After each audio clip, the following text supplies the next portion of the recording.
Hello, I'm David Hughes and welcome to my shop. Our dovetail system takes a simple approach to making through dovetails, a hallmark of fine craftsmanship. Today on this instructional DVD, we're going to cover the assembly and setup of your dovetail jig, as well as setting up and adjusting your router bits, fine-tuning the jig to tighten or loosen the joint, as well as multiple different style dovetail joints. Let's get started putting our jig together.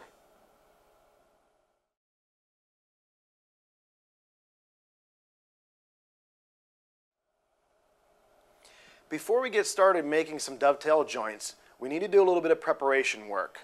We need to manufacture the mounting block that the dovetail jig is mounted to. On page 2 of your instruction manual, we outline the length, the width, and the thickness required for this mounting block. You're also going to need a few other tools to complete this process. You're going to need at least 6 or more C-clamps, pipe clamps, or F-clamps. You're going to need some wood glue, glue brush, a Phillips head driver, a 1/16 inch drill bit, and a drill to complete the process. Now there are 2 different ways to make this mounting block. The first way is to buy some thick stock and machine it down to the proper thickness. The second way, which is the way that I prefer, is to laminate up some stock. Now I chose poplar, and I prefer poplar because it's an inexpensive wood, it mills very well, and will last a long time on the jig. It's also available at any one of your home centers already machined down to 3/4 inch stock. Now the reason why we're using 3 pieces of 3/4 inch stock is because this mounting block needs to be 2 1/4 inches in width to be able to mount the jig to it. Well, when you add 3/4 inch up 3 times, it's going to equal the 2 1/4 inch width required for that mounting block. Now we start by taking our stock, cutting it to rough size, laying it down onto a flat surface, applying the glue liberally across the surface. We want to make sure we take our glue brush and pull it all the way out to the edges of our stock. We want to put glue on all 3 surfaces and laminate them together. Whether you're using a C-clamp or an F-clamp, you want to space your clamps approximately 6 to 8 inches apart.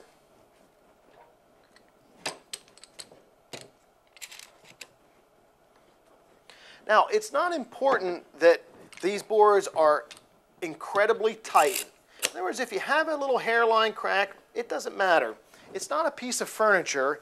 After all, it is a tool that we're actually making here.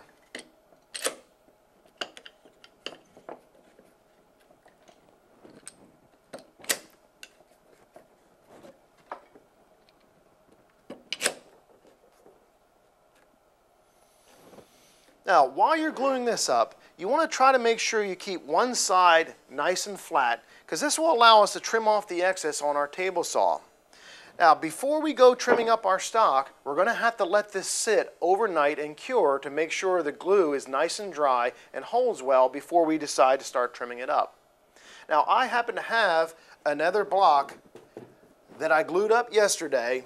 It's been sitting overnight in our clamps. We're going to go ahead and take this out of our clamps.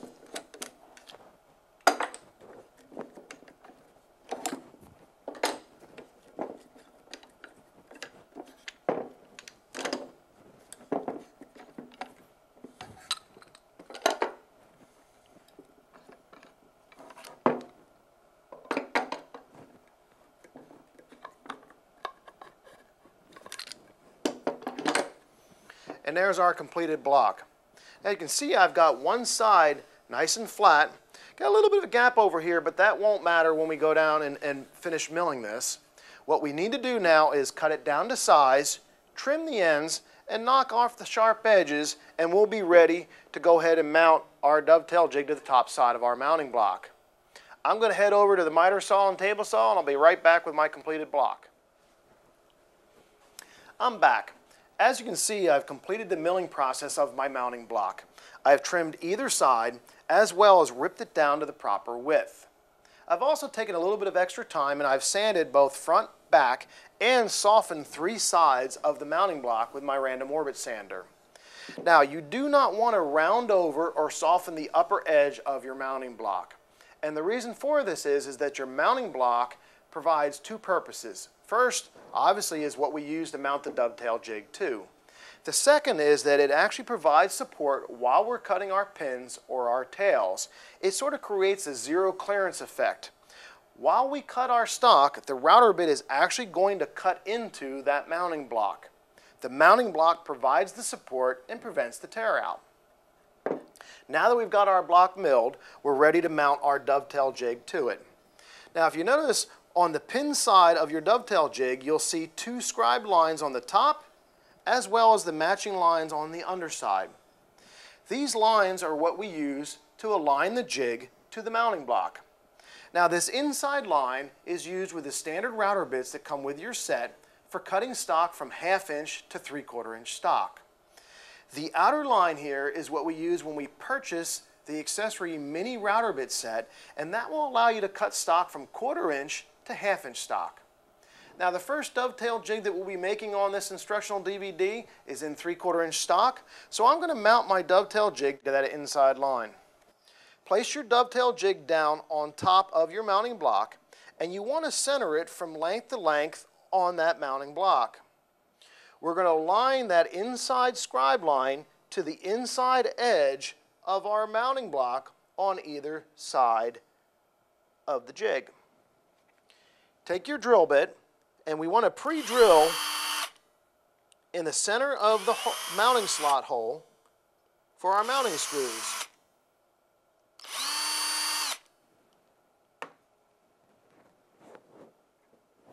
Take the screws that come with your jig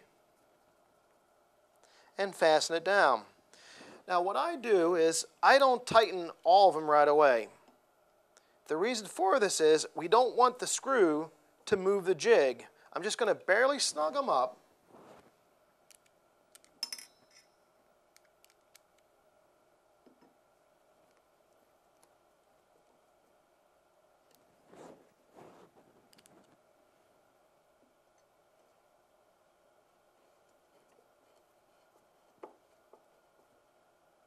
Once I've got them snug, I want to double check to make sure that my jig hasn't moved on me and re-secure each screw.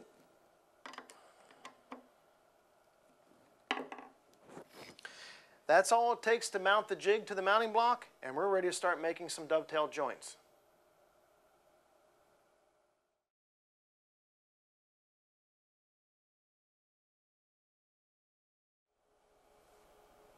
Before we start making our project, it is recommended that you make a sample cut on some scrap piece of stock.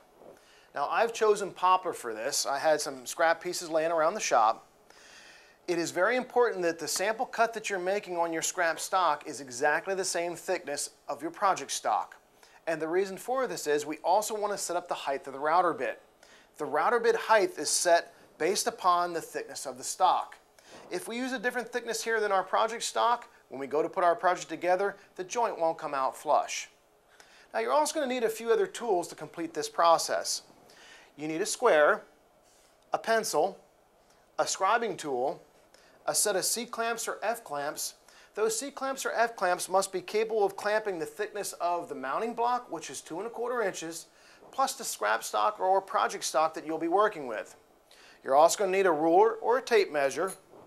And of course, let's not forget safety. You need a pair of safety glasses when making any cut using the dovetail jig. Now, we start out by taking our stock and placing it into our woodworking vise on our workbench.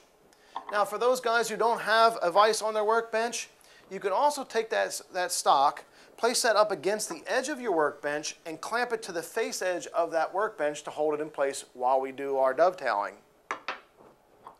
Now, in your sample setup cut, we also want to make sure that we end up center of our stock.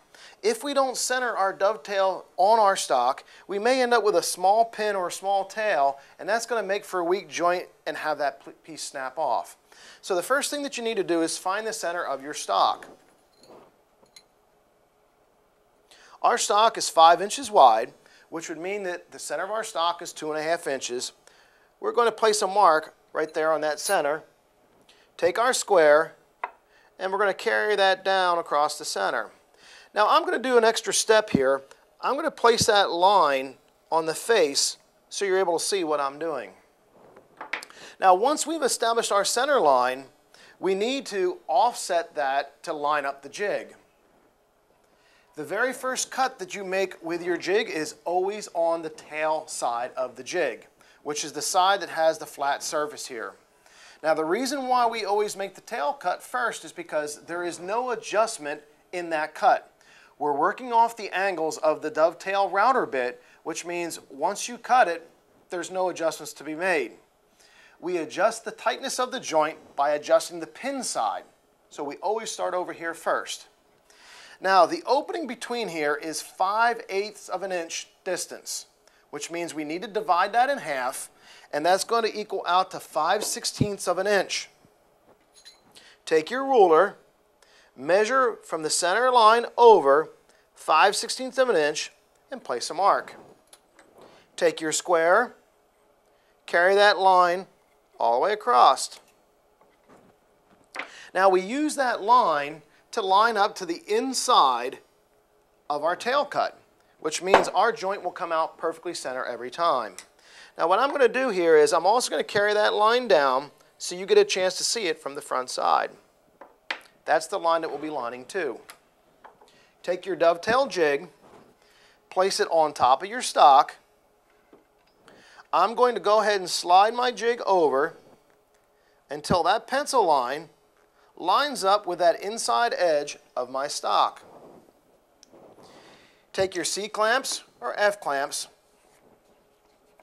and clamp your jig to your stock.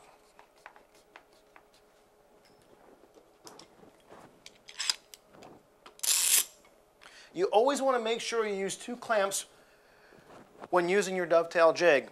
If you only use 1 clamp, that may allow that jig to rock and move off of that mark. Now we're set. As you can see right here, here's our center mark. There's the inside edge of our cut, and we're perfectly centered on both sides of our joint.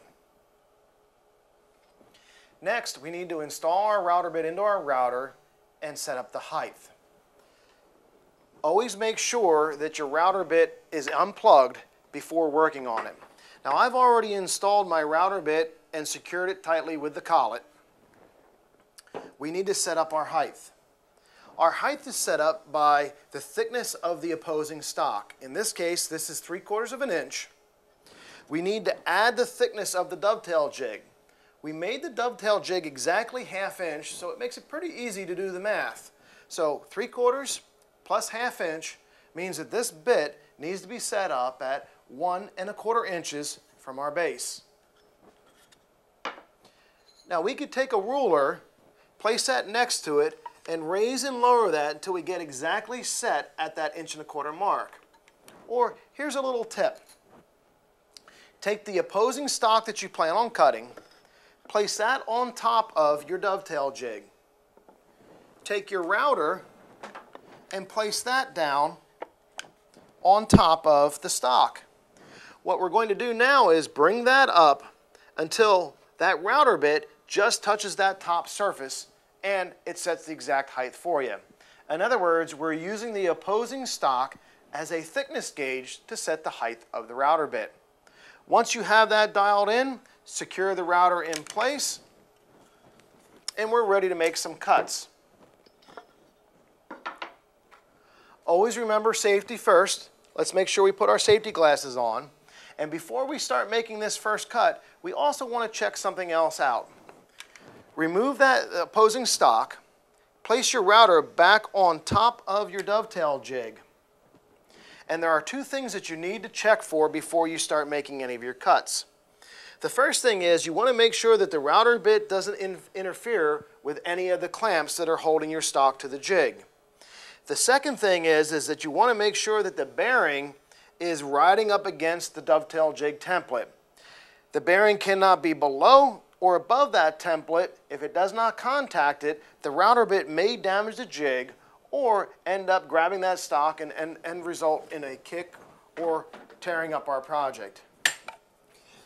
Now, if you notice something here, I've also made sure that my stock is always on the opposite side. You can cut on either side. It's all a matter of personal preference. I prefer working this way.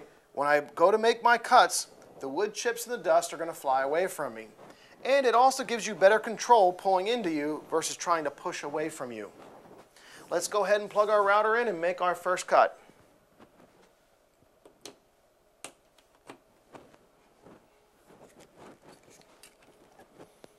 Now, here's a few tips before we get started. The first thing you want to make sure you do is always place your router flat on the jig before turning it on. The second thing is you want to feed slowly into that cut. Do not force the bit, do not pressure the bit. It may result in burning or tear out.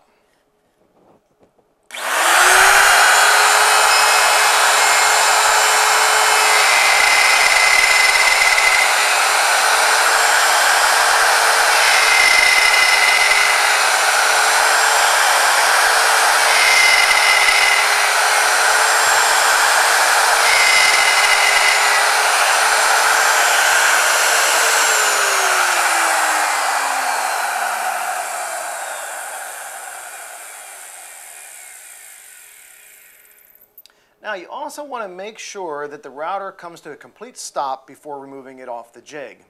Also, never lift the router straight up out of the jig because that dovetail bit may contact the jig and damage your jig.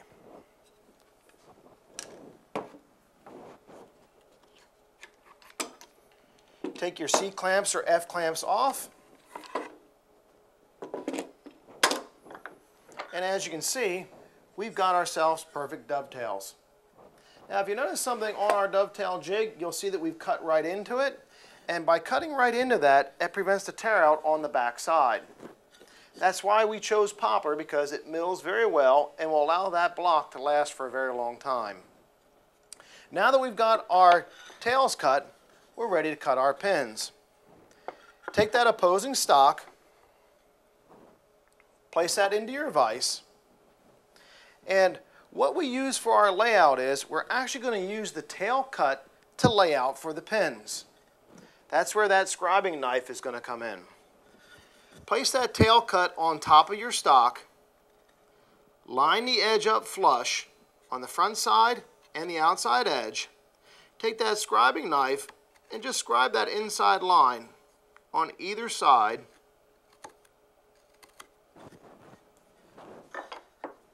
Now, if you have a hard time seeing that line, you could also use a pencil to do the exact same thing.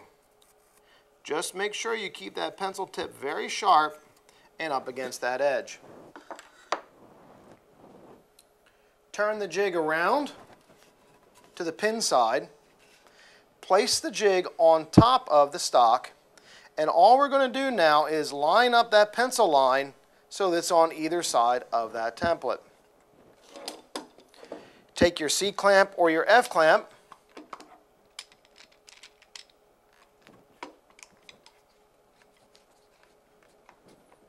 secure that into place,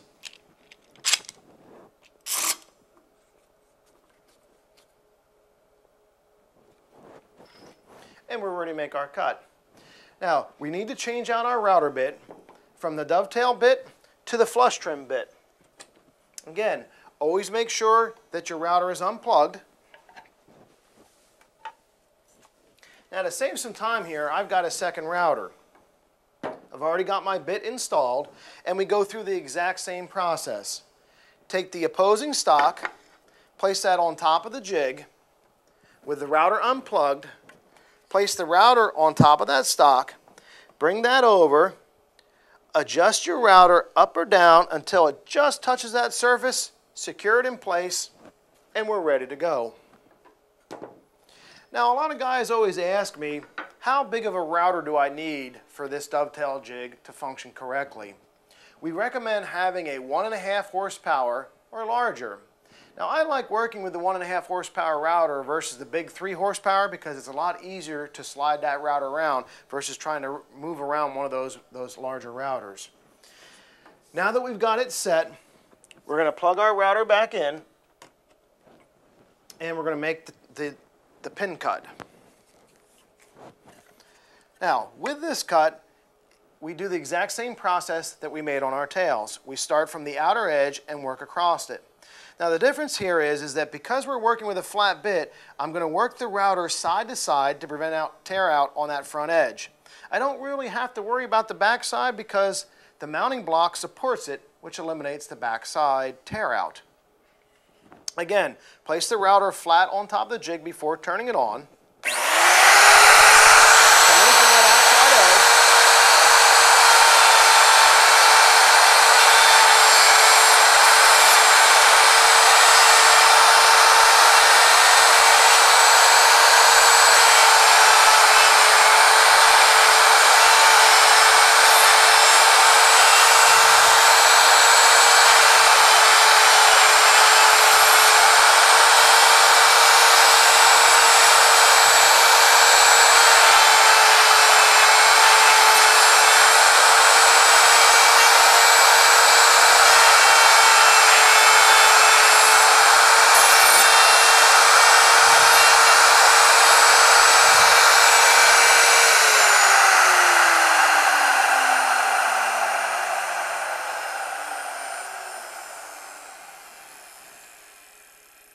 Again, we need to wait for the router to come to a complete stop before removing it from the jig. Now, before we do that, I also want to make sure that I made a good, smooth, clean cut all the way through. What I like to do before pulling it off of my jig, I like to go back one more time to make a final pass.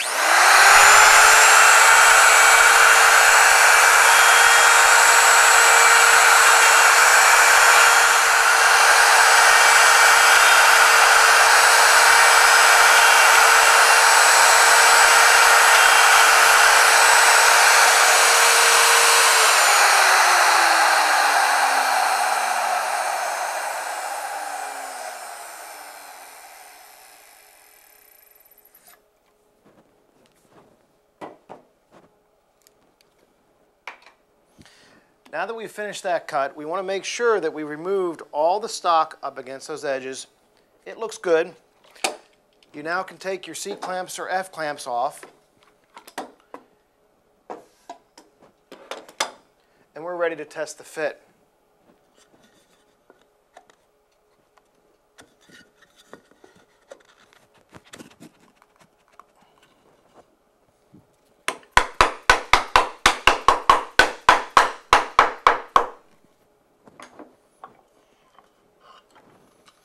And there's a perfect fitting dovetail joint. Now, if you feel as though the joint is too tight or too loose, all you need to do is simply adjust the jig to the mounting block. The way that you're going to do that is by loosening up the 4 screws that mount the dovetail jig to the mounting block. The adjustment is always made on the pin side. Now, if the joint is too tight, we're going to move the jig backwards on the mounting block. If the joint is too loose, we're going to move the jig forward on the mounting block. Once you've made that adjustment, tighten up those 4 screws and you're ready to start your project.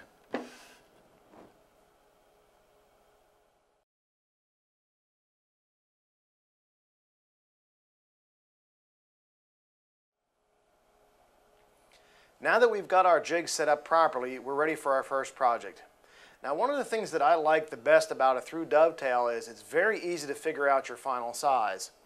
If you want to do a box that's 12 by 12, all you need to do is cut your stock 12 by 12. Now, our box that I'll be making right now is about a 12 by 12 box, and I'm using 2 different species of wood here. I'm going to be using poplar for the left and the right side of my box. I'm going to use walnut for the front and the back. The reason why I like using contrasting woods like this is because it really makes the dovetails pop. Now, my stock thickness on this box is all the same thickness, which is 3/4 inch stock.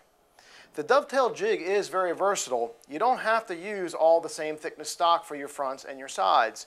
We can make our fronts out of 3/4 inch stock and our sides out of 1/2 inch stock if we'd like to. It's a very simple adjustment in adjusting the height of the router bit for those type of projects. We start out just like when we made our sample cut. Place your side into your vise. Take your ruler, find the center of your stock, mark the center,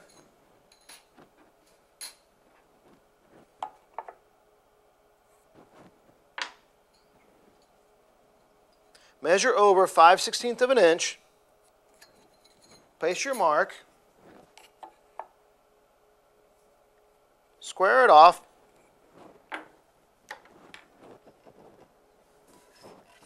take your dovetail jig with the pin side, which is the side that's flat, place it on top, and basically line that mark up.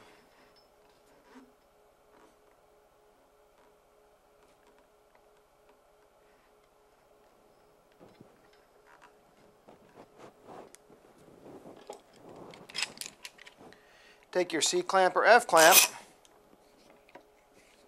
and secure your stock to the jig.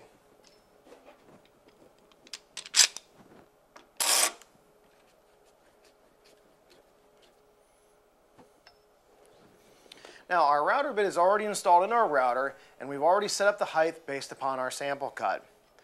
Now when working your projects, right now I'm only building one box, but a lot of times it may call for 2, 3, 4, or 5 boxes of exactly the same size. So what I'm going to do is I'm going to show you a little tip that allows you repeatability to make 4, 5, or 6 boxes all the same size box. What we're going to do is we're going to add a stop onto the dovetail jig. Our stop is a simple scrap piece of material and a C-clamp or an F-clamp. Once you've lined up your piece center, slide that underneath until it touches the side. Take that C-clamp or F-clamp and secure it onto the jig. Now watch this. If I take off my C-clamp or my F-clamp and I take another piece of stock and place it in position, I can set my jig on top, slide that over until it touches the block, and I'm at the exact same position that I was just a few seconds ago. This is a very useful little technique to allowing us to cut all 4 sides of our box very quickly.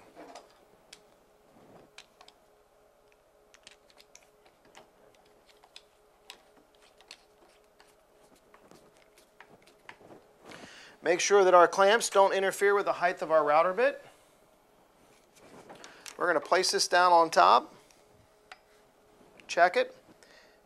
You can see we're pretty close here, so I may want to adjust that one clamp a little bit lower. And we're ready to make our cut. Put your safety glasses on and start the cutting process. Again, make sure the router is sitting flat on top of the jig before turning it on. Make sure you have a good hold of it so it doesn't jump out of your hands.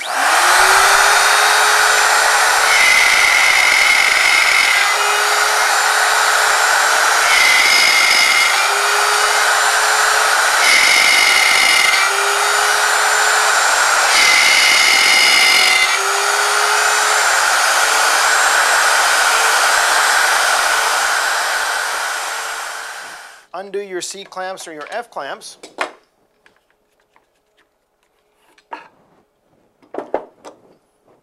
I'm going to take my stock out of my vise, flip it straight over, keeping this same reference mark up against the same edge of that stop block. Set my jig back on top, slide it over until I touch that inside edge of that stop block. Place our C-clamps back onto our project.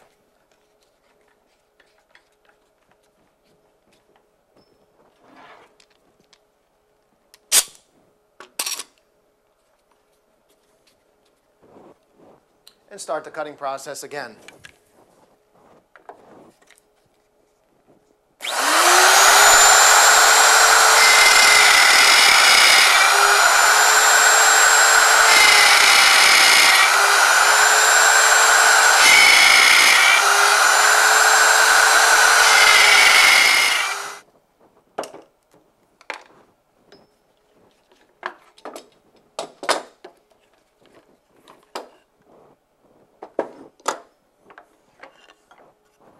That completes one side of our box. All we need to do is repeat the exact same step on the other side.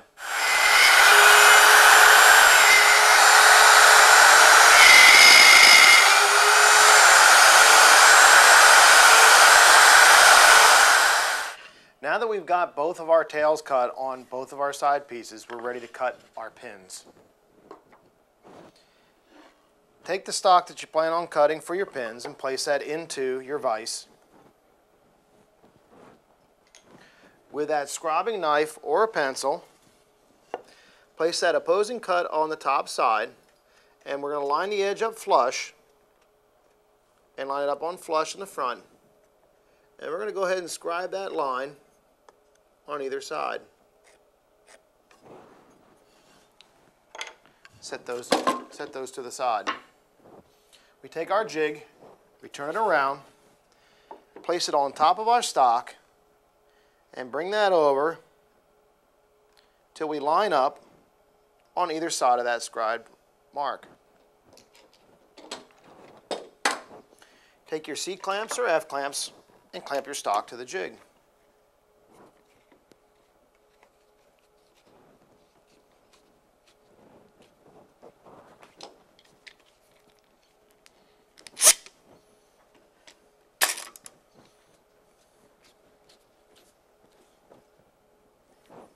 Our router bit has already been set up from our test cut, and we're ready to start cutting our pins. Now, if you'd like, you can use that exact same procedure that we used earlier by using that stop block. Place that back up against that side. Bring that down in place. That way, because you have 4 cuts to make, all 4 cuts will be exactly the same once they're up against that stop block. Again, safety first. Let's put our safety glasses on. Bring our router over top. Set it down flat on top of the jig before we turn it on and start making the cut.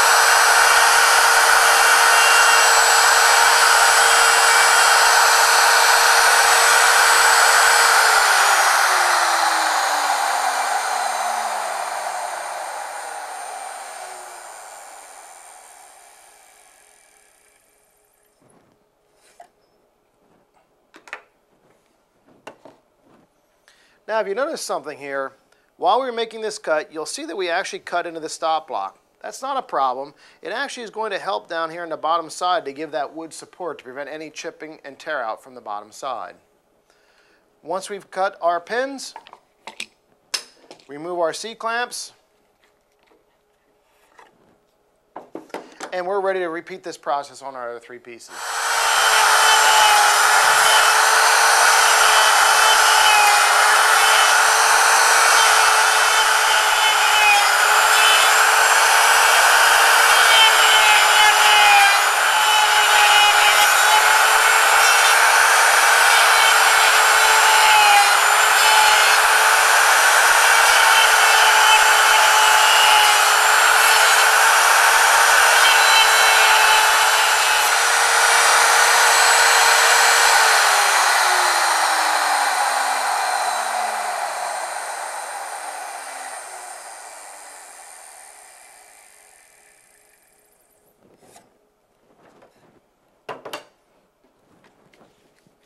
That completes our last pin cut.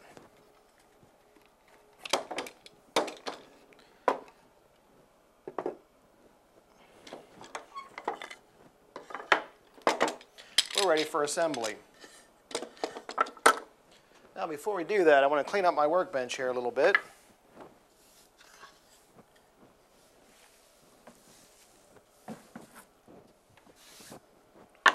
Now, the easiest way that I've found to assemble this dovetail box is to lay it onto a flat surface, take your sides, and just start those in the joint.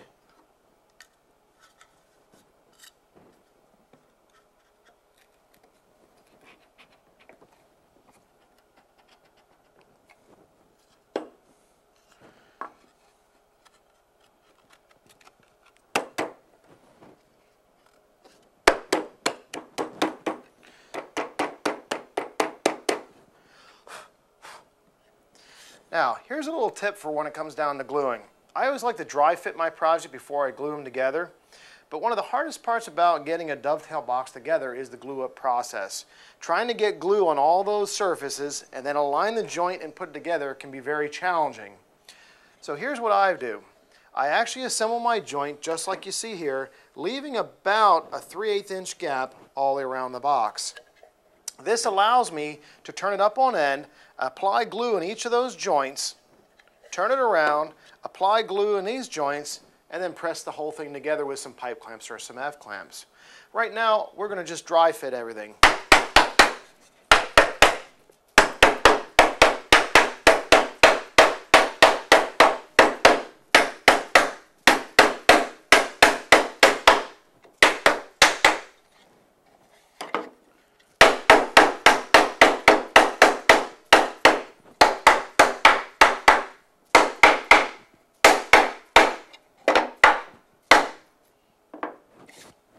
Now, as you can see, we've got perfect fitting dovetails all the way around our box. You also notice something right here. You'll see that the end pieces are raised up about a 1/64 of an inch. Now, the reason for that is that when I set up my router bit onto my dovetail jig, after getting it flush, what I like to do is raise or lower the bit just a 1/64 of an inch. That will make the stock protrude out the end. And the reason for that is that when I go to stain and finish this, it allows me to sand off just the end tails without having to sand down the entire thickness of the stock. That way when you stain it, your pins and tails don't turn really dark on you. But as you can see, it only took a couple minutes to complete this simple 12x12 dovetail box. Now, we're ready to go on, move on to the next project. We're going to show you how to do a dovetail joint using 1/2 inch and 3/4 inch stock.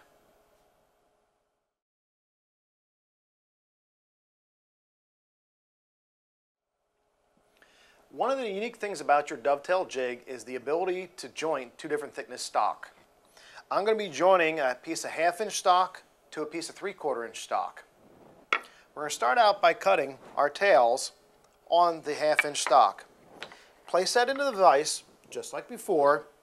Find your center, mark over 5/16 of an inch to align the jig.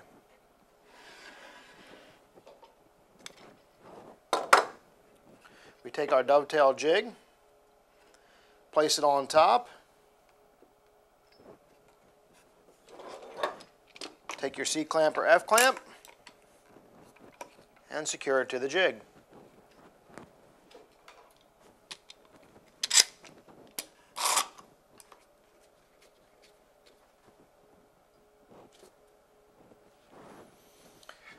Again, just like in before, take the thickness of the stock, of the opposing stock, and add a 1/2 inch to that, and that's what we set our router bit height up for. In this case, our router bit is still set up from our sample cut for that 3/4 inch stock.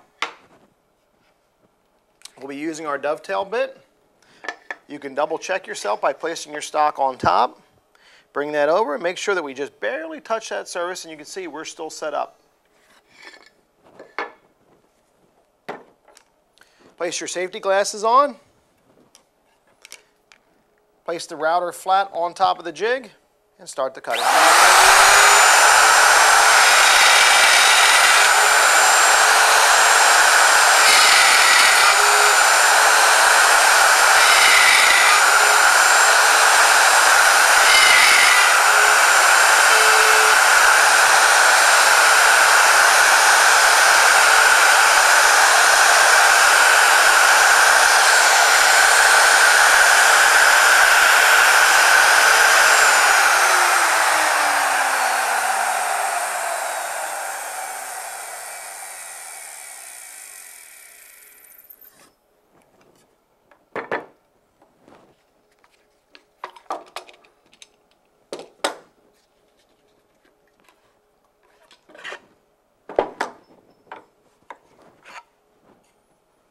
If you get a little fuzz on the backside, take some 120 grit sandpaper and just knock that fuzz off. And as you can see, we've got nice tail cuts on our 1/2 inch stock. We're going to set that to the side. Place our 3/4 inch stock into the vise.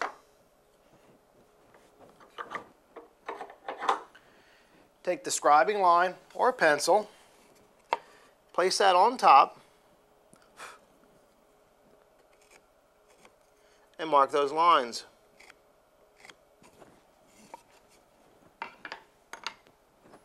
Turn your dovetail jig around to the pin side.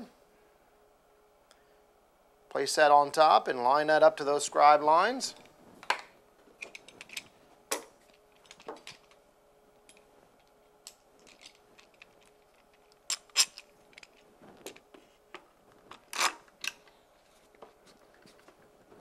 And secure it onto your jig.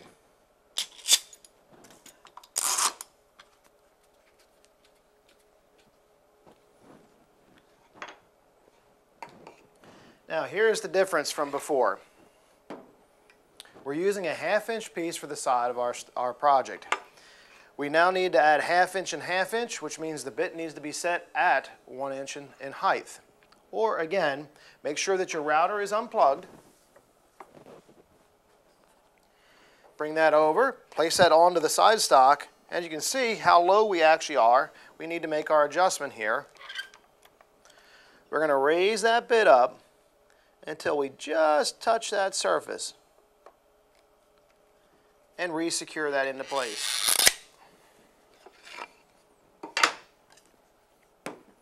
Plug your router back in. Safety glasses on. Place our router back on top of a jig.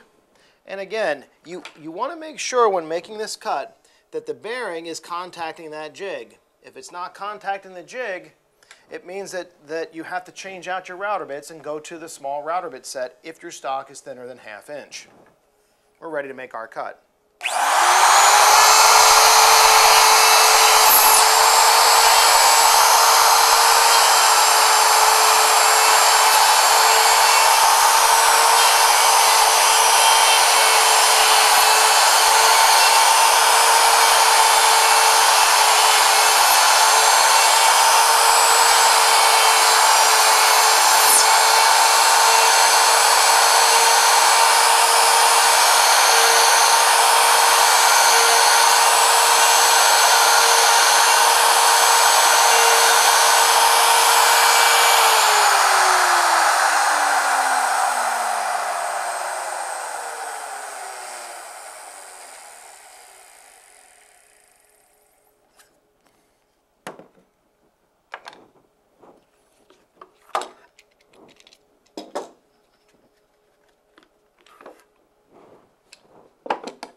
Take a little bit of sandpaper.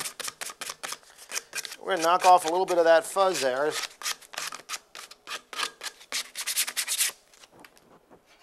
And we're going to go ahead and test our joint.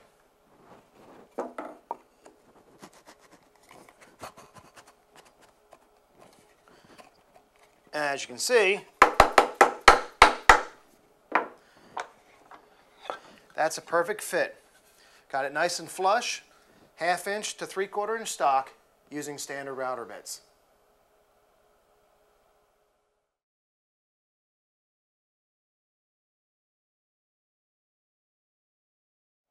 Another unique feature about your dovetail jig is the ability to do angled joints.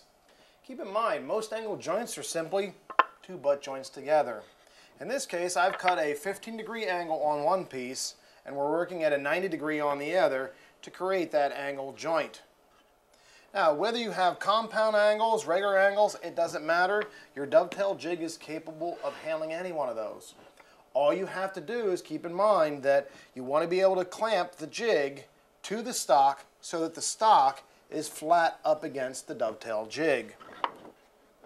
That pretty much allows you to do virtually any angle out there with your dovetail jig. We start out by placing our one piece into our vise. Bring our dovetail jig again on top. Find the center like we showed earlier. And clamp that to your dovetail jig. Now, one thing you must keep in mind when you're doing angles is that the board goes backwards, which means the dovetail bit might have a tendency to pop out on this back side. So it's very important that you do a little test cut before you start working on your project.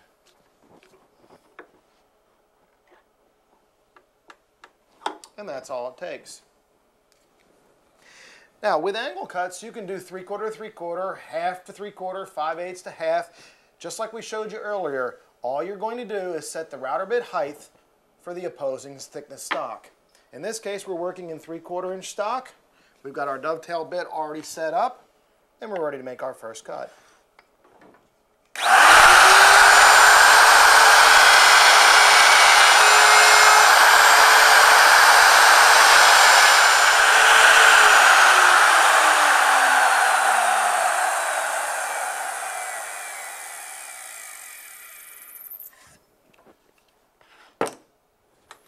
Take your C-clamp or F-clamps off. Place your dovetail jig to the side. Grab your piece of sandpaper there and knock off any of the fuzz that may be left behind. And you can see how simple it is to cut dovetails into an angled piece of stock.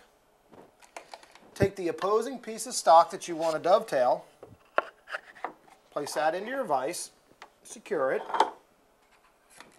just like before. We're going to line this up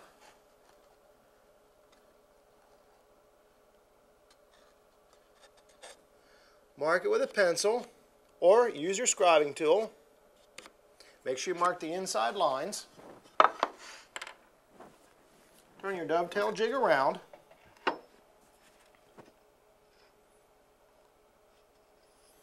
Place it on those two scribed lines.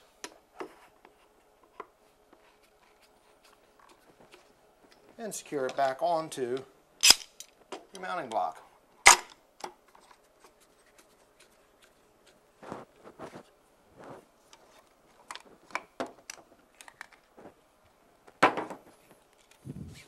Place your safety glasses on. We've already got our bit set up for the 3/4 inch stock, and we're ready to start making our cut.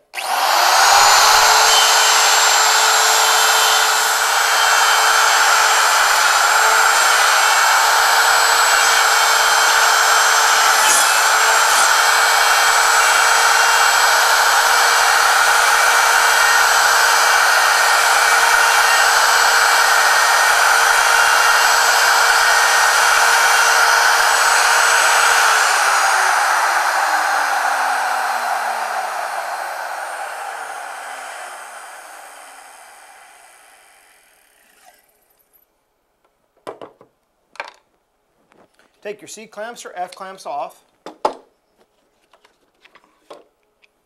Set your jig to the side. Grab that sandpaper there and just knock off a little bit of that fuzz.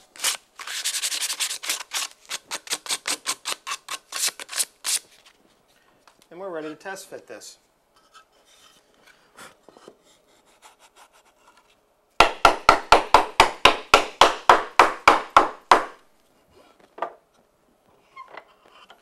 And there we have a perfect 15-degree angled dovetail joint. Keep in mind, as long as you can clamp the flat surface up against the flat surface of the dovetail jig, you can router and dovetail just about any angle that you'd like.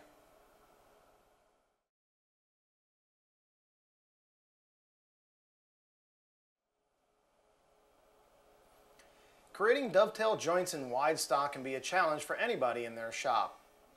Even though our dovetail jig only measures 15 inches, it's capable of doing dovetails in stock 30, 40, 50, and even wider than that. There really is no limitation to the width of the stock that can be jointed with our dovetail jig.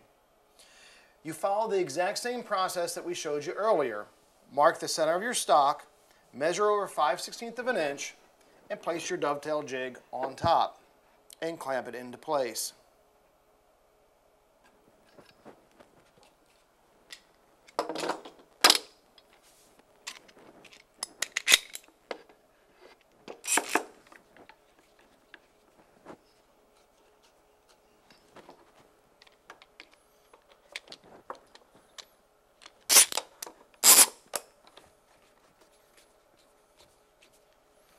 We set up our bit height just like we did earlier using the opposing stock thickness to set the height of the bit plus a 1/2 inch.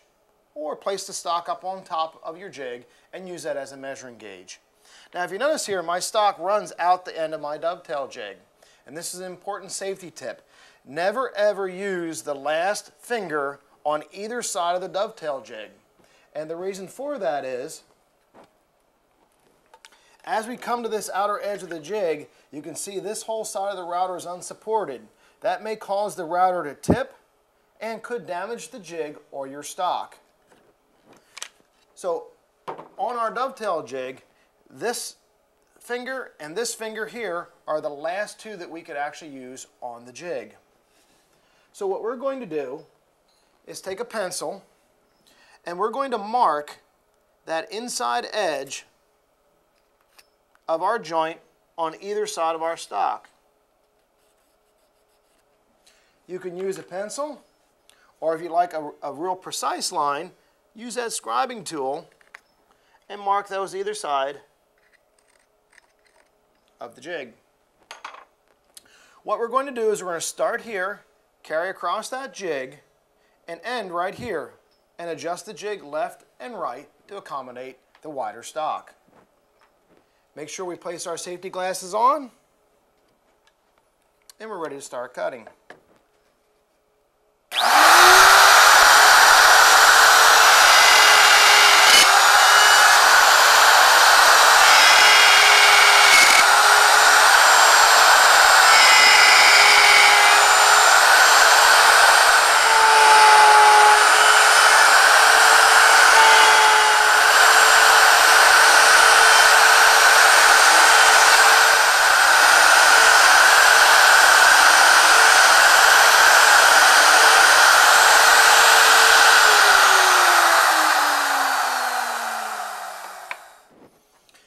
Now what you want to do is just loosen up the clamps.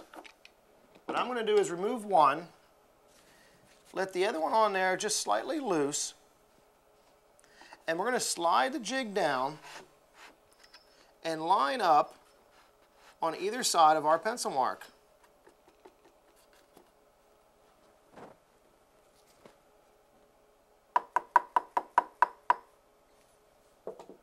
We've got those marks nice and secure. Reclamp either side of your jig onto your stock and finish making those last two cuts.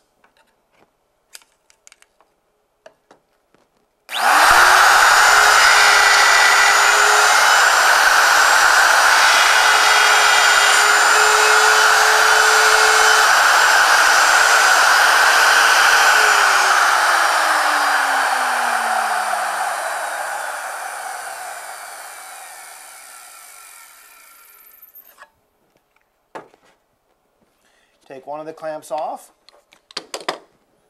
loosen up the other one, and again, slide the jig down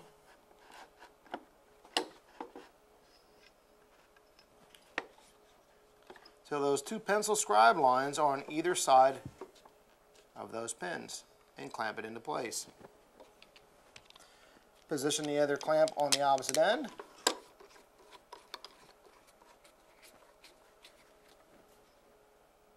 And we're ready to finish out our dovetail. Notice how I made sure I have enough support past the router pin of the last dovetail joint.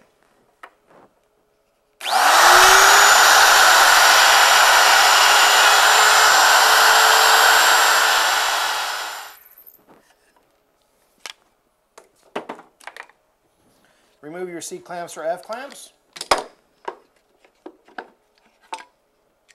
We'll set our jig aside, grab our piece of sandpaper,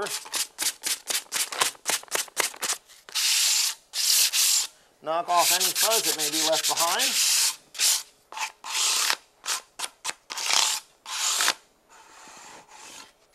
and there you have it.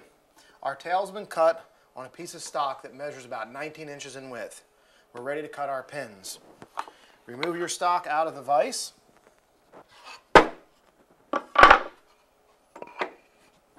Place our opposing stock back into the vise. Grab your pencil or your scribing tool, whichever you prefer. And again, we're going to line these edges up, flush on either side. Take our pencil line, or like I said, you can use a scribing tool, and scribe that inside edge. Now I always like to mark somewhere towards the center of the stock. We always work from the center, working outward. We're going to set that to the side. Bring our dovetail jig back over. Place that back on top of our stock until either side of those pencil or scribe line lines up with one of the fingers.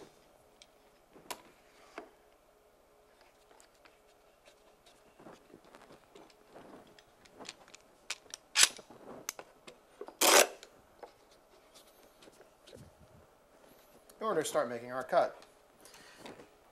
Whether you're cutting the pin side or the tail side, always remember, never use the last finger of the dovetail jig. Our router bit has already been set up.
Now, because we're using a flush trim bit, it means that these inside edges here are flush with that template.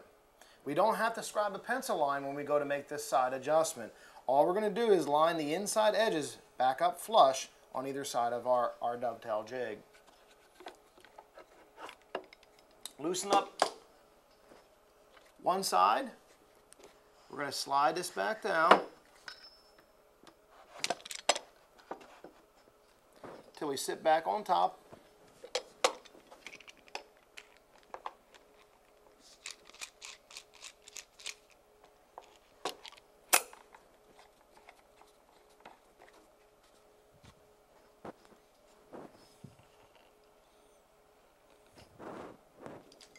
Take our other clamp.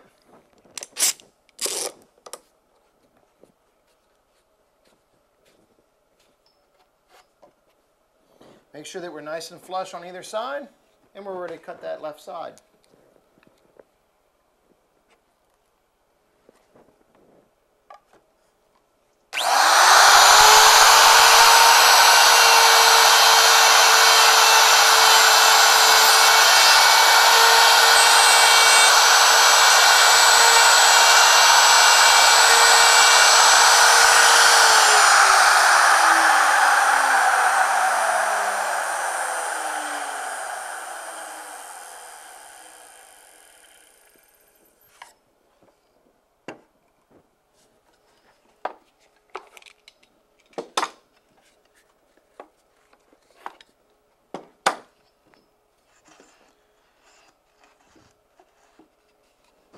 Now what you have to be careful of as you slide this, unlike on the tail side, the jig has the potential of dropping back down in between those pins. What we want to do is give ourselves enough support to cut that last one and line those inside edges back up flush and secure it in place with your C-clamps or F-clamps.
Now, before we go to assembling this and taking it out of the jig, I'm going to do a little cleanup here.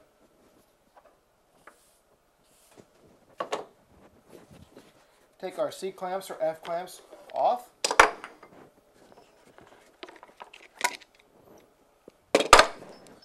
And set our dovetail jig here to the side. Take our sandpaper. Again, we want to knock off that fuzz.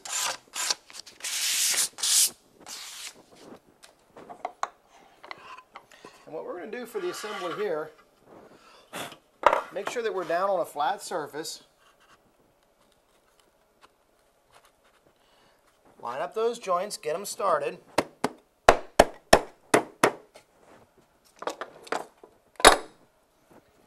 Take out our mallet.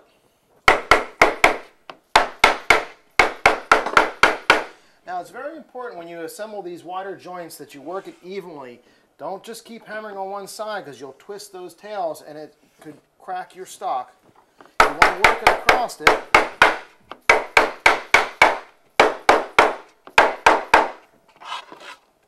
And there we go. There is our dovetail on a 19-inch wide piece just by moving the jig.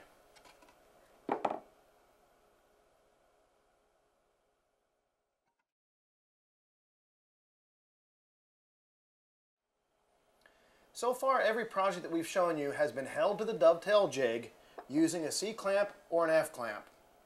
I want to take a little bit of time right now and show you one of our most popular accessories for your dovetail jig. This is our T-track clamping kit. The way it works is you're going to dado in a 3/4 by 3/8 inch groove in the face of your mounting block. We'll install the track into that dado groove, and then we'll slide our T-track clamps down into that, which allow us a very fast, rapid way of clamping our stock to our dovetail jig. The first thing you want to do is remove the dovetail jig from the mounting block.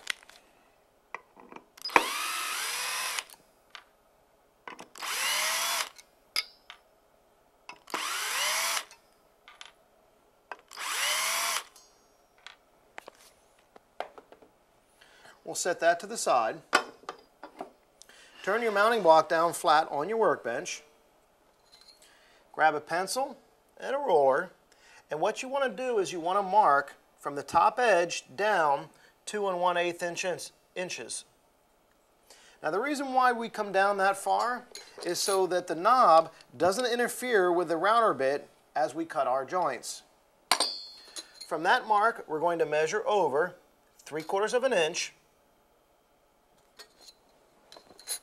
Take our square, place our little cut line, and head on over to the table saw. As you can see, we've cut a 3/4 by 3/8 inch deep dado on either side of our mounting block for our dovetail jig. Set your dovetail jig down on your workbench, grab one of the pieces of the track that came with your clamping kit, and install that down into the 3/4 inch dado.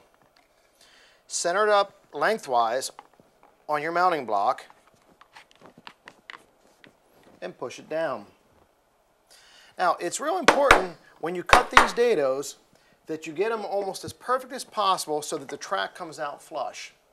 If the track is recessed below the surface, when you go to clamp your stock, it's just going to yank the track out of the dado. If the track is above the surface, it's going to cause your stock to rock when you try to cut your dovetails. Now you'll notice that the track isn't the length of the block. It doesn't need to be. Your dovetail jig is 15 inches long. The piece of track that comes in the clamping kit is the same size as the dovetail jig. Once you have that in place, take the mounting screws that came along with the track and fasten it down into that dado.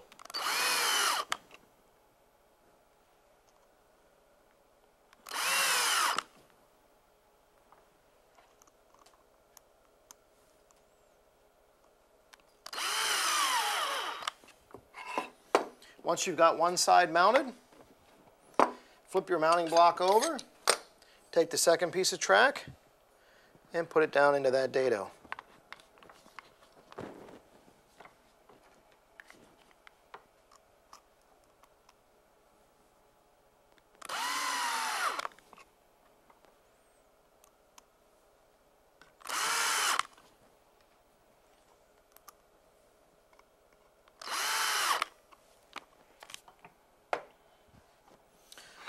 Once you have both sides mounted, it's time to reattach the dovetail jig to the mounting block. Place it back down on top of the mounting block, align the holes that you had in there from before with mounting, and refasten it back down.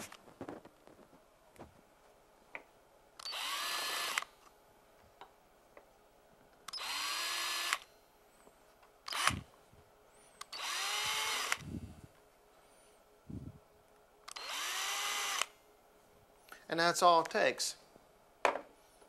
Once you have it mounted, take the T-track locking clamps, slide them into place, and you're ready to put your stock into place to start making some dovetail joints. Now here's a little tip for you. If you have a lot of wide projects to do, all you need to do is build yourself a longer mounting block. You can buy this T-track as accessories in any lengths up to 8 feet long. Mount the track into that longer mounting block, and when you're doing wider stock and sliding it back and forth on the jig, it allows you to clamp it at any position, at any distance away from that jig. It will allow you to really speed up the process when cutting wider stock.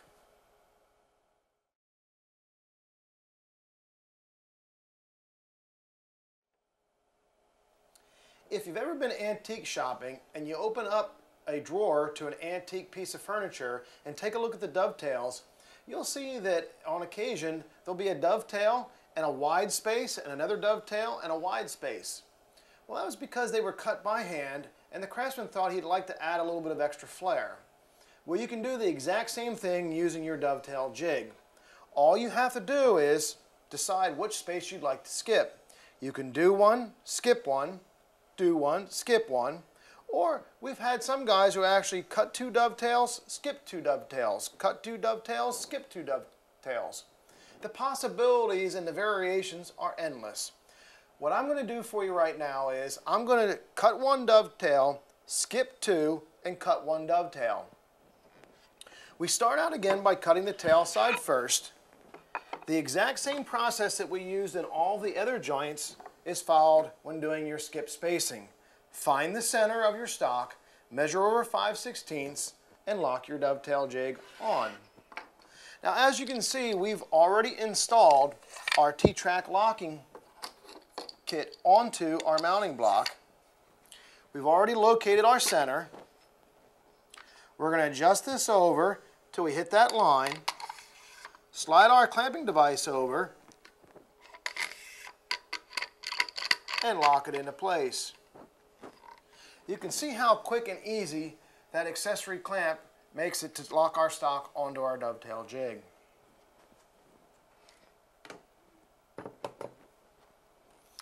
We've already set up our router bit height for the opposing stock, in this case being 3/4 inch. Let's not forget our safety glasses, and we're ready to cut.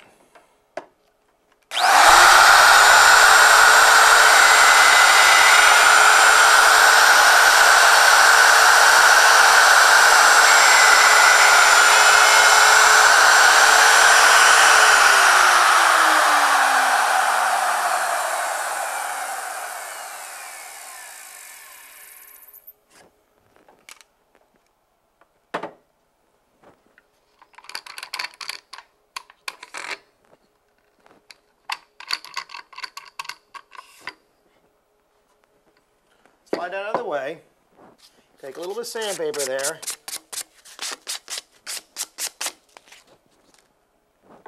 Remove our stock. As you can see, look how large that dovetail is going to be on our project. Now from there, we need to cut the pin side of our joint. Place the opposing piece of stock into your vise. We're going to take that pencil or that scribing tool, place our stock on top exactly the same way that we do when we're doing standard dovetails, and place a mark. Now what I like to do to be sure is all this stock in the center needs to be removed, as well as the outer edges. And it's always nice to mark that so you can see that when you're placing the jig on top of your stock. We're going to take our T-track clamps off of the one side of our dovetail jig, slide them in to the other side of our jig.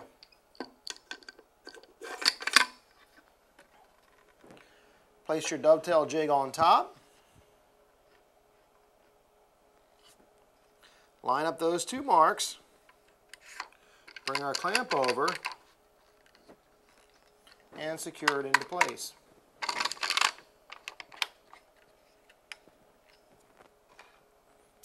Now what we're going to do is we're going to cut out every single one of these on our stock using our straight bit.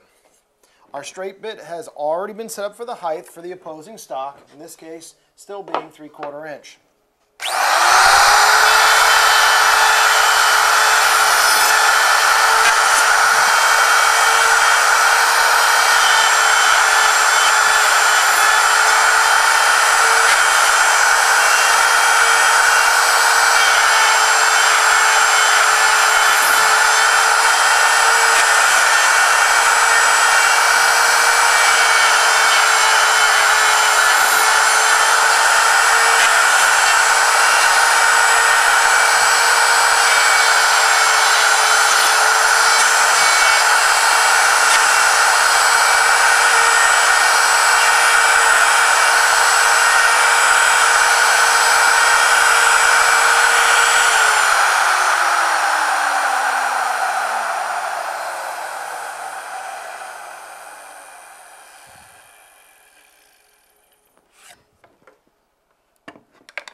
Now that we've got that complete,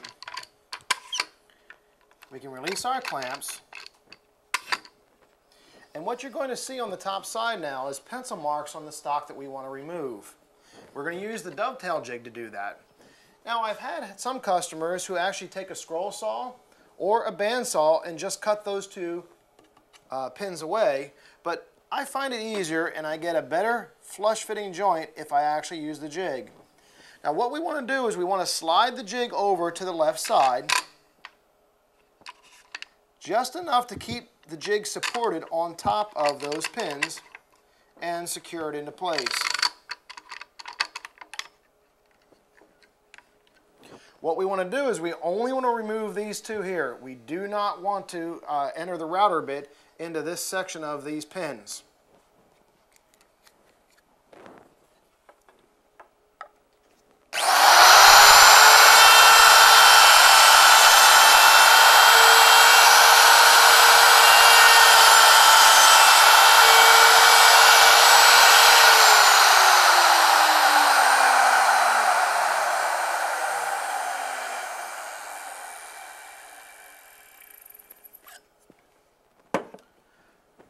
Once we've cut one side, we want to slide the jig over to the opposite side and remove the rest of the pin that's left. Now the reason why we don't move the jig all the way over and do it in one pass is because you still need to support the jig on top of those pins. If we slid it all the way over, the jig would drop down between the pins and we wouldn't get a nice flush cut. By only sliding it halfway, it still supports the jig, giving us that perfect cut when we go to fit our project together.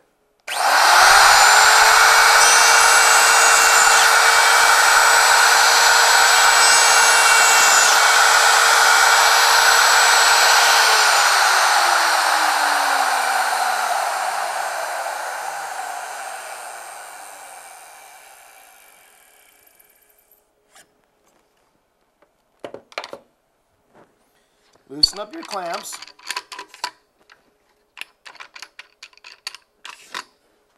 Set your jig to the side. Grab that piece of sandpaper.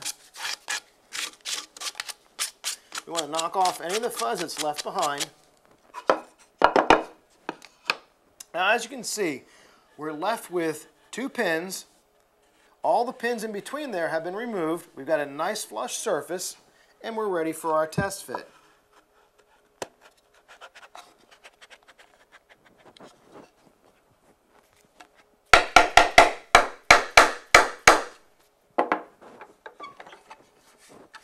And that truly is a unique looking joint.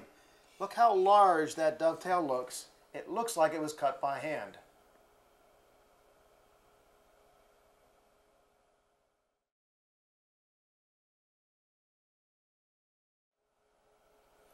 We just got through covering multiple style dovetail joints that can be made using your jig. Your jig is also capable of making box joints. You must purchase an accessory router bit in order to create this joint. The box joints that we'll be making are 9/16 inches wide, and we'll be doing it on 3/4 inch stock. Just like you would when creating a dovetail, when making this box joint, you need to find the center and measure over 5/16 of an inch in order to properly place the jig. Place your stock into your vise. Place your dovetail jig onto your stock. Now, when creating box joints, you're only ever going to use the tail side of the jig. You never use the pin side when creating this joint. Slide your clamps over. Secure that to the mounting block. And we're ready to set up the height of the router bit. Now, the router bit height is set up exactly the same way that you set up your dovetail bits. Using the opposing stock, we're going to add a 1/2 inch for the thickness of the dovetail jig and set the proper bit height. Now, when creating the box joints, it's important that we use a stop block here and reference this inside line. The reason for that is that your bit also comes with a brass setup bar. That brass setup bar is used to cut the opposing piece to make sure they line up flush. Take a scrap piece of plywood or oak, slide that up against your stock, and secure that in place with a C-clamp or an F-clamp.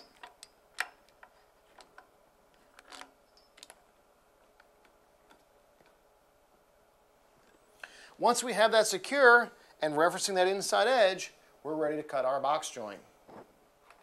Let's get our safety glasses on. Place our router bit on top.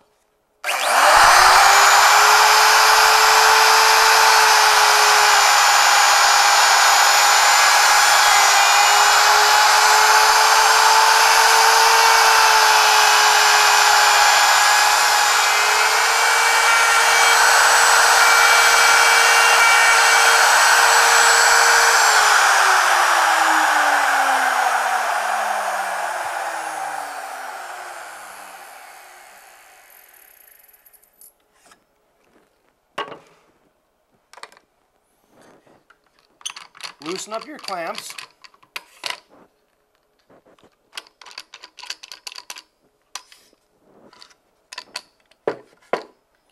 Take a little bit of sandpaper and knock away the fuzz. And there we have equally spaced 9/16 inch box joints on one side of our project.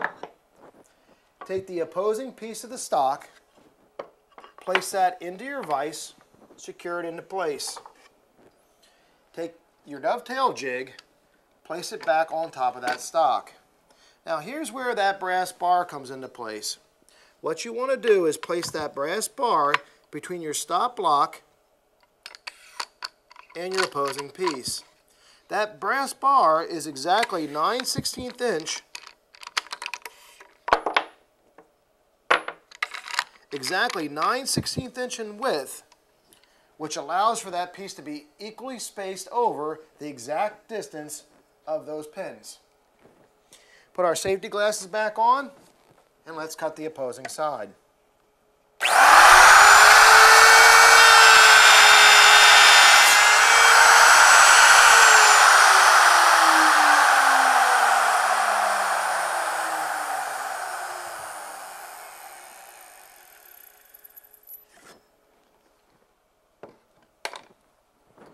Loosen up the clamps.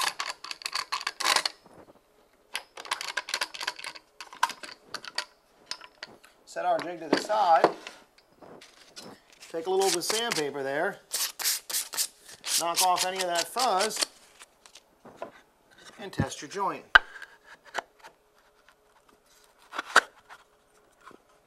And you can see we've got ourselves a perfect box joint there.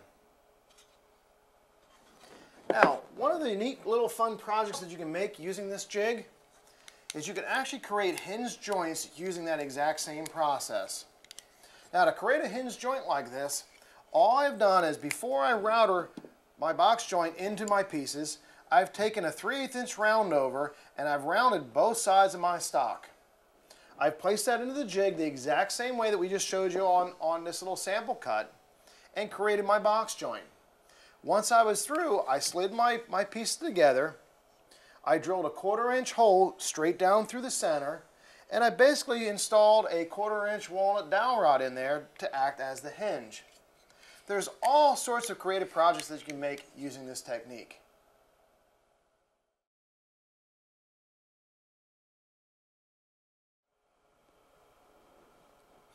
One of the big questions that we get asked about our dovetail jig is, how do you do dovetails in really small stock?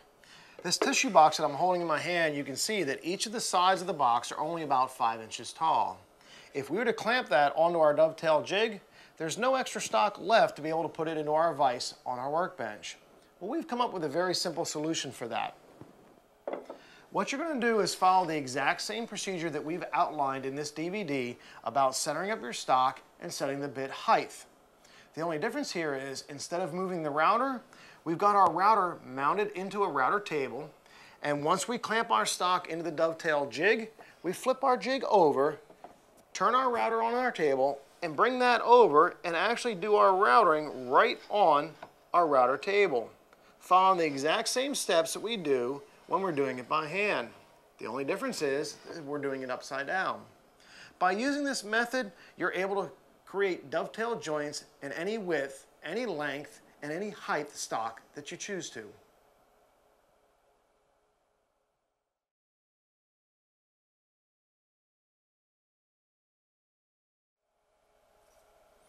Earlier in this instructional DVD, we showed you how to cut dovetails in wider stock using your dovetail jig by first making the first couple passes, indexing the jig over, and making the second pass. We've come up with a faster way to do this if you've got a lot of projects that require wider stock. You'll notice on your dovetail jig that there's 2 tabs on either side of the jig. This will allow you to connect 1 or more jigs together for those wider boards. Simply place the 2 dovetail jigs down onto a flat surface, take a straight edge or a machined edge, and place that up against one side of the jig to straighten the 2 out. Take the machine screws that come with your jig and fasten the 2 jigs together.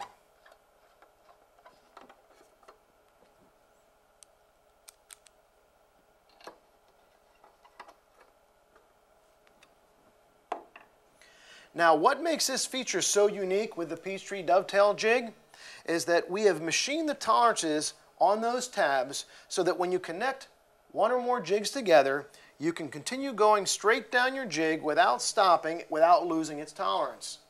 Now, keep in mind, when you do assemble more than 1 jig together, we do not recommend using the last 2 pin or tails on either side of the jig.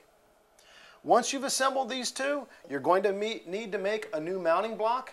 Your new mounting block needs to be at least 2.5 inches longer than the actual jig that you've assembled. Once you've got that block mounted to the jig, you're ready to create any sort of width project that you desire.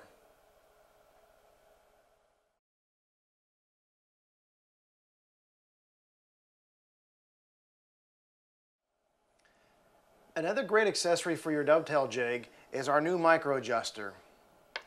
When you try to adjust to the tightness of the joint, you're always adjusting on the pin side.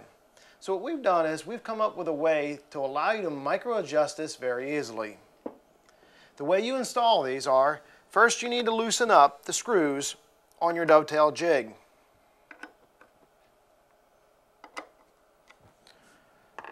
Once you have them loose, you're going to have a left and a right side. Slide those onto your dovetail jig on either side.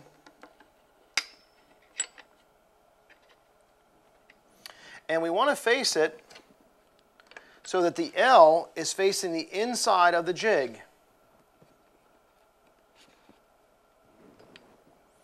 Take the machine screws and fasten the micro adjuster onto the dovetail jig.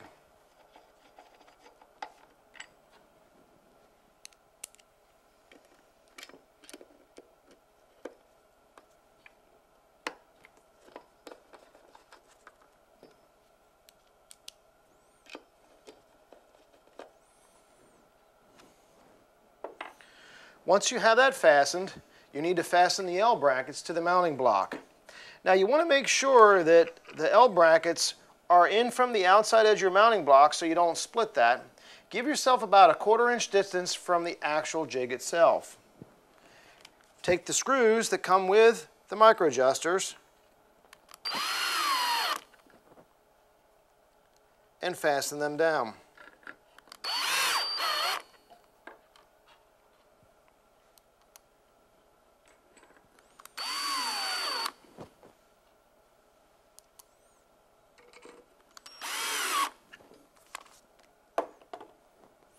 Once you have the L brackets fastened down, re-secure the jig down to the mounting block.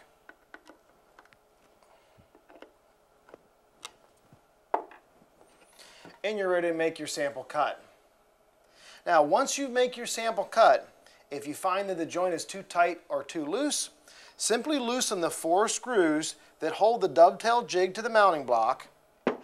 Adjust the micro adjuster clockwise or counterclockwise depending upon the distance that you need it to move. Remember, moving it backwards is going to loosen up the jig, and moving it forward is going to tighten up the jig. Once you've made your adjustments using your micro adjusters, re-secure the dovetail jig to the mounting block by tightening up the 4 screws, and you're ready to start your projects.